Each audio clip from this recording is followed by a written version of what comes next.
हिंदू वारसा हक्क हा मुळातच एक किचकट विषय आहे आणि त्याच्याबद्दल बरीच उलट-सुलट माहिती बनवली जाते, ती पसरवली जाते.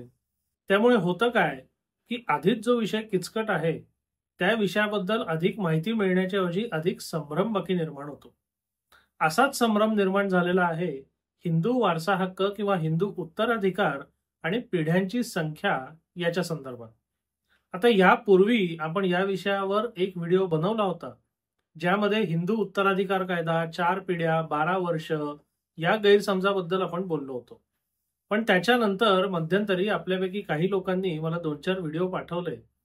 त्यामध्ये त्या व्हिडिओमध्ये असा दावा करण्यात आलेला आहे, की हिंदू वारसा हक्क आणि त्या अंतर्गत असलेले वारसा हक्क हे ठराविक पिढ्यांपर्यंतच उपलब्ध असतात. मग त्या 4 पिढ्या असतील, 8 पिढ्या असतील. आता हे व्हिडिओ मी जेव्हा बघितले, तेव्हा त्यात दिलेली माहिती ही पूर्णतः असत्य होती किंवा चुकीची होती, हे माझ्या पटकन लक्षात आलं. पण सर्वसामान्य नागरिक किंवा सर्वसामान्य प्रेक्षक जेव्हा ही माहिती बघतात, विशेषतः कायद्याची माहिती म्हणून देणाऱ्या चॅनलवर जेव्हा ही माहिती येते, तेव्हा त्यांचा त्याच्यावर चटकन विश्वास बसायची शक्यता असते. मग ह्याच्या पुढे एक पाऊल जाऊन मी विचार केला, की हे कायद्याच्या विषयावर व्हिडिओ बनवतात. मग यांना ही चुकीची माहिती मिळते कुठनं किंवा त्यांनी कुठल्या माहितीच्या आधारे हा व्हिडिओ बनवला असेल? तर याच्यावर विचार करताना मला या चुकीच्या माहितीचं मूळ समजलं. आपल्या हिंदू उत्तराधिकार किंवा एकंदर हिंदू कायद्याबद्दल गंमत काय आहे? तर साधारणतः 1950-56 मध्ये आपले जे विविध कायदे करण्यात आले, त्याच्या आधीचा हिंदू कायदा हा रूढी, परंपरा, रीती किंवा विविध धर्मग्रंथ, चालीरीती याच्या आधारावर चाललेला होता. म्हणजे विविध ठिकाणी विविध चालीरीती प्रचलित होत्या आणि विविध ठिकाणी विविध प्रकारचे कायदे अंमलात होते. म्हणजे ज्याला आपण म्हणतो अनकोडिफाईड, म्हणजे विस्तृतपणे किंवा सविस्तरपणे स्पष्टपणे न लिहिलेला असा कायदा हा आपला हिंदू कायदा होता. आणि तेव्हाचे जे दोन मुख्य हिंदू कायद्याचे दोन मुख्य ज्याला आपण म्हणू शाखा आहेत, त्या म्हणजे मिताक्षरा आणि दयाभागा. आता मिताक्षरा आणि दयाभागा या कायद्यांच्या शाखांना किंवा त्यातील तत्वांना महत्व आहे का? हा एक मोठा प्रश्न आहे. कारण जेव्हा स्वतंत्र हिंदू कायदे नव्हते, तेव्हा त्या त्या कायद्यांना, त्या त्या कायद्याच्या शाखांना निश्चितपणे महत्व होतं.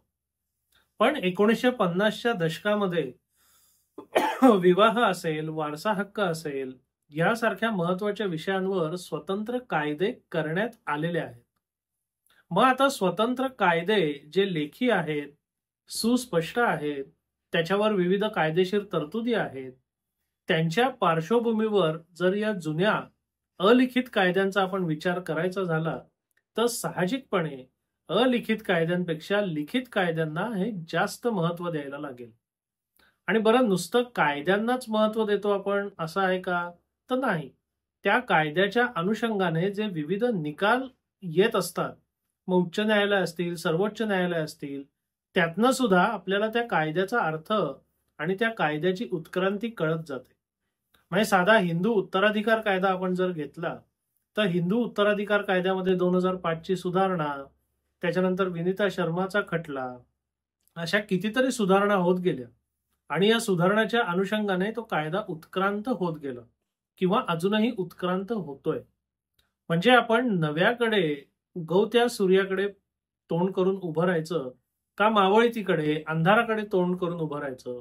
हा एक अत्यंत महत्वाचा प्रश्न आहे.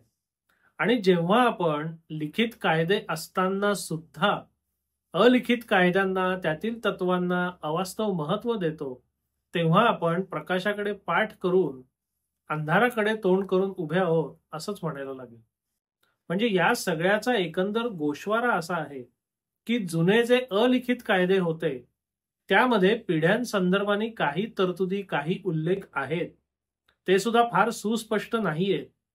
पण जरी आपण असं गृहीत धरलं, की त्याच्या अलिखित कायद्यामध्ये अगदी स्पष्ट तरतुदी आहेत, की बाबा 4थ्या पिढीनंतर वारसा हक्क संपतो.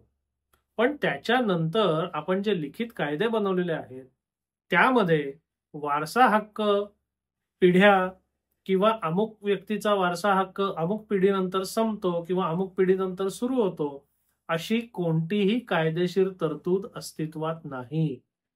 याबद्दल मी खूप शोधाशोध केली, पण मला अशी कोणतीही कायदेशीर तरतूद आढळून आलेली नाही.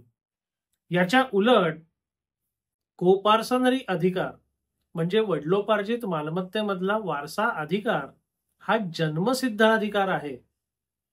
त्याचा कोणाच्याही जन्मावर किंवा निधनावर त्याचं अवलंबित्व नाहीये. तुमच्या आधी कोण जन्माला आलं, तुमच्या आधी कोणाचं निधन झालं, तुमच्या नंतर कोण जन्माला आलं, तुमच्या नंतर कोणाचं निधन झालं, यानी तुमचा जो जन्मसिद्ध हक्क आहे त्याच्यावर काहीही फरक पडत नाही. अशा आशयाचे कितीतरी उच्च आणि सर्वोच्च न्यायालयाचे निकाल दिलेले आहेत. म्हणजे मगाशी आपण जे बघितलं की विनीता शर्माचा जो अत्यंत महत्वाचा निकाल सर्वोच्च न्यायालयाने दिला, त्यामध्ये सुद्धा प्रत्यक्ष अप्रत्यक्षपणे असं उद्धृत करण्यात आलेलं आहे की कोपार्सनरी म्हणजे वडिलोपार्जित मालमत्तेमधला वारसा हक्क हा बर्थ राईट म्हणजे जन्मसिद्ध हक्क आहे. मग केवळ तुम्ही कुठल्या पिढीत जन्म घेतला आणि कुठल्या पिढीत जन्म नाही घेतला याच्यावरनं जर तो हक्क नाकारायची सोय असेल तर त्या हक्काला जन्मसिद्ध हक्क म्हणताच कसं येईल? बरं, तुम्ही कोणत्या पिढीमध्ये जन्माला येता याच्यावर आपलं काही नियंत्रण आहे का? तुमचं काही नियंत्रण आहे का? तर नाही. मग ज्या गोष्टीवर एखाद्या व्यक्तीचं नियंत्रण नाहीये त्या गोष्टीमुळे एखाद्या व्यक्तीला हक्क नाकारायचे हे तर्कातही बसणारं नाही आणि कायदेशीर तरतुदीत सुद्धा बसणारं नाही. म्हणून कृपया अशा अफवांवर, अशा पोस्टवर, अशा व्हिडिओवर आंधळेपणाने विश्वास ठेवू नका. अशा व्हिडिओमध्ये दिलेली माहिती अर्धसत्य, असत्य किंवा चुकीच्या माहितीवर जुन्या कुठल्या तरी दाखल्यांवर आधारलेली असायची दाट शक्यता आहे. आणि जोवर नवीन कायदे अस्तित्वात आलेले नव्हते तोवर त्या जुन्या अलिखित कायद्यांचा आधार घेणं आपण समजू शकलो असतो. पण नवीन लिखित सुस्पष्ट कायदे आहेत, त्या कायद्यांच्या अनुषंगाने विविध निकाल आलेले आहेत. असं सगळं असताना याच्याकडे पाठ करायची आणि जुने अलिखित कायदे सांगायचे हे माझ्या मते तरी मला तरी ते पटणार नाही. त्यामुळे अशी कुठलीही माहिती तुमच्यापर्यंत आली तर त्याच्यावर विश्वास ठेवू नका. त्याची खातरजमा केल्याशिवाय ती माहिती पुढे पाठवू नका. आणि माझा किंवा इतर कोणत्याही माणसाने जी तुम्हाला माहिती दिली त्याच्यावर आंधळेपणाने विश्वास ठेवू नका. त्या माहितीची खातरजमा करायचा प्रयत्न करा, त्याच्याबद्दल सत्यता शोधायचा प्रयत्न करा आणि कोणावरही, ज्यात माझाही समावेश आहे, आंधळेपणाने अजिबात विश्वास ठेवू नका. आपल्याला हा व्हिडिओ कसा वाटला अवश्य कळवा. धन्यवाद.